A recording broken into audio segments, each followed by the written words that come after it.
Welcome to the Sith List Mandalorian Chapter 14, Season 2, Breakdown and Review. I'm one of your hosts, Iraj. My co-host over here, Mr. Les Gonzalez. How you doing, buddy? I'm doing okay. And the man bright and early is right. Les and I stayed up late and watched the midnight showing of The Mandalorian. Oh. So we're here bright and early for you. Again, we're checking in our Samsonites and our luggage. Les has got Gucci's, but we're gonna do this. Versace. I'm sorry. The other guy over here, our other co-host, the man we call King Tom, Mr. Tom Chansky. How you doing, buddy? I woke up at 5:30, an hour earlier for me, so I'm a little bit more awake than you guys. Okay, that's fine. Yeah, I'm running on 1 hour and a half of sleep, but let me tell you again, it was worth it. My goodness, do we have some stuff to talk about? King Tom, I'm going to go with you first. What is your initial reaction to this crazy episode? I am floored and amazed. There was so much action and storyline advancement. There were things that I thought were going to happen in the last episode of this season, with the trip to Tython and Gideon and his crew seeing the Dark Troopers. I thought that would happen in the last episode of the season. I didn't think we were going to get, I thought, yes, it would be great to see Tamora Morrison as Boba Fett in the armor.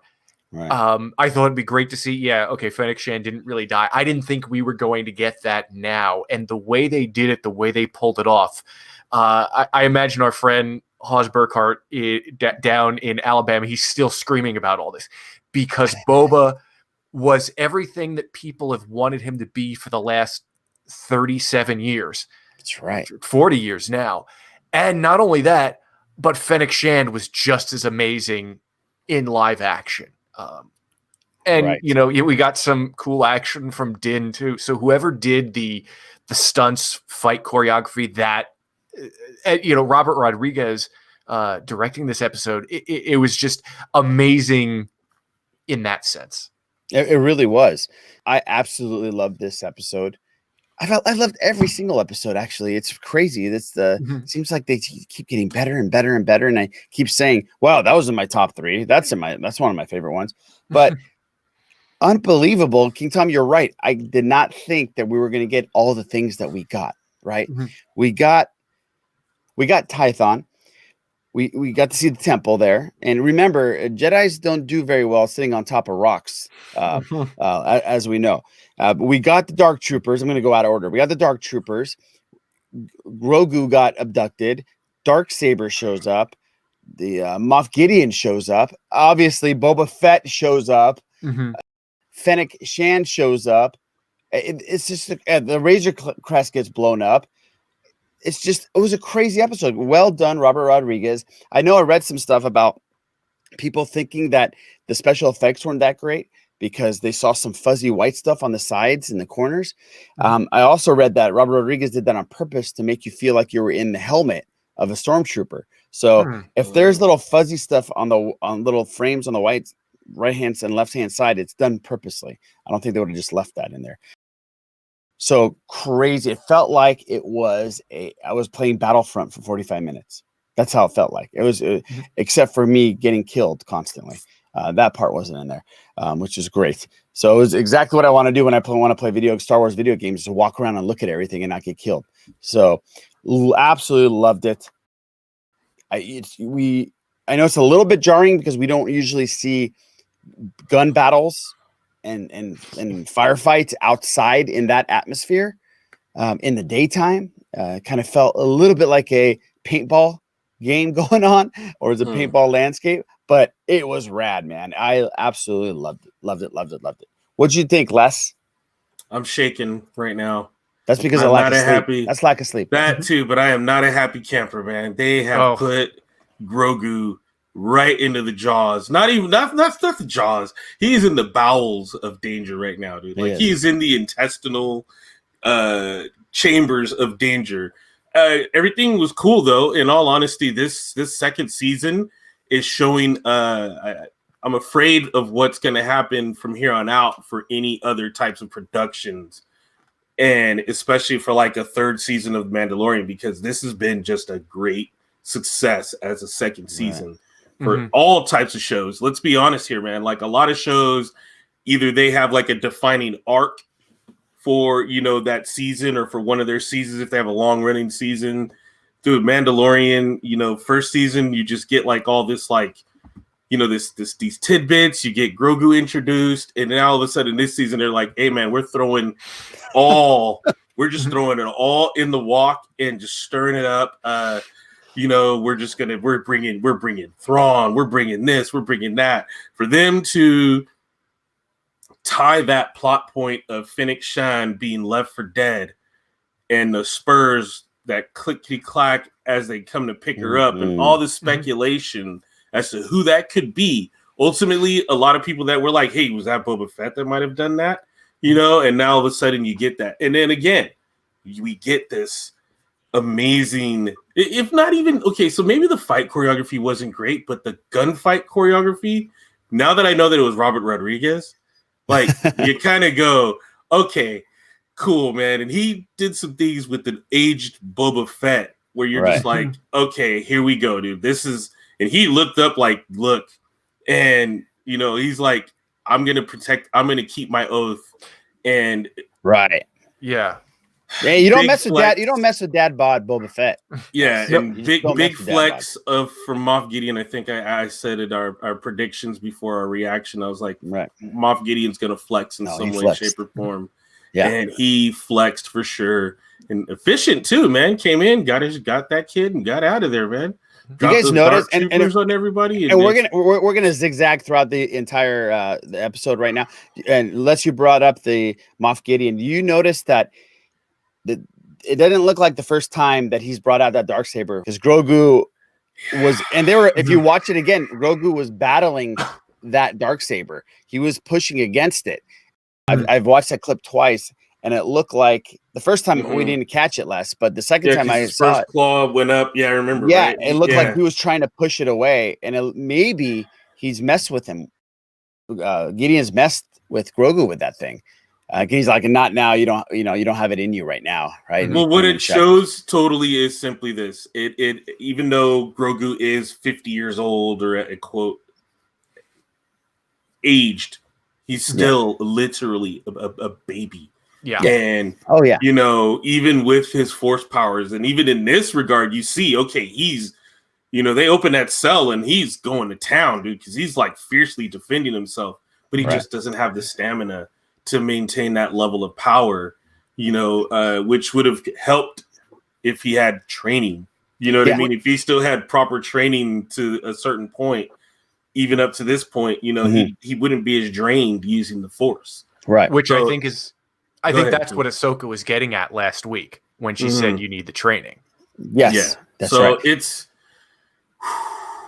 obviously you enjoyed the episode. Kid back, dude. I enjoyed the episode, but they better get that kid back. They'll get the kid back. The adventure of getting the kid back in that cruiser is going to be very interesting.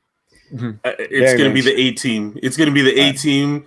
They're going to put together a squad. It's well, that's what it's looking like now. This has all the elements of all the shows and movies we watched when we were kids. Yeah, and I think they're going to be flying in that Slave One, and that, you know, I had that toy growing up. That was one of my favorite ships. Right. Seeing that, but then with the fight, I loved how Boba was going to town on the stormtroopers with that bantha toothpick. Oh, so good. Did we know Boba Fett had knee rockets? No. He had knee rock? I didn't pick up on that. Yeah, he cocked his knee, Iraj. He like stood up. And like 3 troopers stood up in front of it. After he had whacked a couple of them with the I didn't notice the toothpick when he was in the full armor. Oh, it's full. Okay. Also, you know what? I will say this too. Props to Robert Rodriguez, because if you notice, Boba Fett's finishing move was a haka stance. Yeah. Oh, very cool. Because he brought it, was like, he had like that face. He almost made like the like when they dropped the tongue. Great but he was like, and I was like, oh, that's some Islander stuff right there. That's some Maori stuff, right? Most Islanders are gonna be like, hell yeah, dude. He brought it down like, And how great was that, guys, to see him back in his full glory, and how great he must have felt putting his armor back. And let's do this. I felt great for him. It was exciting to see, and you think of Boba Fett as a criminal bounty hunter, a bad guy, but that whole bit at the end with sticking to his word, and even you could tell Fennec didn't want to go through with it, but that was just incredible to me, and I think that will mean a lot to Din. But Les mentioned earlier that last season, the one episode where we got the Spurs at the end, that episode was 1 year ago this week. Oh, okay. That's so cool. I mean, I think today is the 4th. I think that aired on the 6th or 7th. So it's like, we had to wait a year, but we got it paid off. And think about this. They've answered in this episode, these crazy character backstories that we've had no clue about. Look, Jango Fett was a foundling. We didn't know that. No, we didn't know that. And obviously we didn't know that Boba Fett was alive. So now this is a character that has been shit talked for so long because he hasn't had a lot of substance. He's just been really cool looking. Now we get the opportunity allegedly in a live action series, a little mini series about Boba Fett that allegedly is happening, that we get to see what happened to him after when he got dropped into the Sarlacc pit. And now it gives him some substance. You know what I mean? Now Boba Fett gets what he deserves, is having a backstory, an exposition to his character, which is awesome. Yeah. And all those people who at the end of the premiere episode are like, oh no, that's Captain Rex, or that's a clone. No, right. No, we know who it is. Right. But I did. He said it too. He said his name. He said his name. And what was interesting is our buddy Corey from Kessel Run Transmission said that maybe the dad bod was a clue that Rex might be coming back, because Rex would have that type of body type as well. So they could have him portraying both. They could, and that would be great if they used him in that way. So cool. It'd be so cool. Pay him everything, because he's that's right. He was great in Attack of the Clones. He was, even the few times he was a clone head, and he's great as Boba. He was great in Aquaman, man. he was great in Aquaman. Moana. Yes, that's right. Oh, that's right. Yeah, unbelievable. Some of the Razor Crest. This is interesting because this has already become one of the most iconic cruisers in Star Wars lore already, right? What are we going to do? There's no more Razor Crest. I'd much rather the Razor Crest be the tragedy, the truer tragedy. If that's what we're going to take away from this episode named Tragedy, I'd rather it have been that, because you almost have to, right when the title comes up of the episode, you automatically go, shit, something's going to happen here. Right. Someone's going down. Right. It could have easily been Boba Fett getting wiped out. It could have been Din getting, paralyzed, or maybe a bolt could have went through Grogu instead, like a round could have went through him and took him out, or somebody or something. It hit the Razor Crest. But let's not kid ourselves. Sucks, Grogu is not going anywhere. He's not dying. But, you know what, though? You have to accustom yourself and you have to acclimate yourself to a very harsh thing possibly happening at some point here, There was an image or a meme or whatever going around Twitter this week. Someone took a still from The Force Awakens when Han and Rey are on Takodana, waiting to talk to Maz, and they zoomed in and you could see a ship's outline, and it looks kind of like the Razor Crest. And so people are like, oh, look, the Razor Crest is on Takodana. I don't think so. I don't think that's happening, no. Or the Razor Crest, this means the Razor Crest isn't in Rise of Skywalker. Yeah, I guess. Unless we get, if they rebuild the Razor Crest, it would be called the Razor Crest. Well, they can't rebuild it. He can't buff that out. Oh no, I mean if they build a new one. Yeah. Right. If they build a new one from scratch, it'll be the Razor Razor Crest. They have to get Crest an old repurposed because it's an older ship. Old clone ship. Yeah. Cruiser. Oh gosh. There's so many great things to talk about in this episode. Fantastic that let's talk about Fennec Shan real quick. Great that they brought her back. And crazy little belly thing, right? Little stomach thing. Yep. King Tom, you were saying that you think that you saw something in Lost Stars, right? Yeah, in the Lost Stars novel, the female lead, Sienna Rhee, she crashes a TIE fighter into the deck of a Star Destroyer, and her abdomen is damaged, and they put like a life support belt around her that's like a cyborg belt. And it reminded me a lot of what we saw with Fennec. And it's a little tie-in. I'm sure that's rad. I don't know if that was intentional or not. That's what I love about this series is they're organically. I mean, a lot of people are going to say that, God, it's just nothing but fan service, but they're organically bringing things in that they don't really need to do. Like this little instance that you said, just a cool little tie-in to Lost Stars, the Dark Troopers, cool little tie-in to some of the video game stuff. And we've already seen some video game stuff.